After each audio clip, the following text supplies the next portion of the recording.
ರಾಜ್ಯ ಸರ್ಕಾರ ಅವರ ಹಲವಾರು ನ್ಯೂನತೆಗಳನ್ನು ಮುಚ್ಕೊಳ್ಳಿಕ್ಕೋಸ್ಕರವಾಗಿ ಅವರ ವೈಫಲ್ಯಗಳನ್ನು ಜನಗಳಿಂದ ದಾರಿ ತಪ್ಪಿಸ್ತಕ್ಕಂಥದ್ದಕ್ಕೆ ಇವತ್ತಿನ ಒಂದು ಜಂಟಿ ಸದನದ ಅಧಿವೇಶನ ಏನಾಗಬೇಕಾಗಿತ್ತು, ಈ ಸರ್ಕಾರದ ಸಣ್ಣತನದ ನಡವಳಿಕೆಗಳಿಂದ ಇವತ್ತು ಇಂಥ ಒಂದು ಪ್ರಕರಣ ಕರ್ನಾಟಕದಲ್ಲಿ ಮೊದಲನೇ ಬಾರಿಗೆ ಆಗಿದೆ.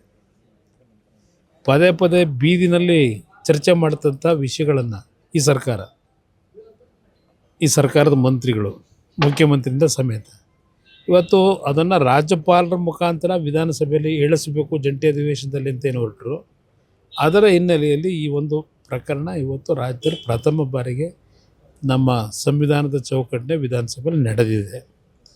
ಇದರ ಒಟ್ಟಾರೆ ಸಾರಾಂಶ, ಈ ಸರ್ಕಾರಕ್ಕೆ ಇವರ ಹಲವಾರು ತಪ್ಪುಗಳನ್ನು ಮರೆಮಾಚೋಕ್ಕೋಸ್ಕರವಾಗಿ ಈ ಒಂದು ಜಂಟಿ ಅಧಿವೇಶನವನ್ನು ದುರುಪಯೋಗಪಡಿಸ್ಕೊಳ್ಳಿಕ್ಕೆ ಹೊರಟಿದೆ.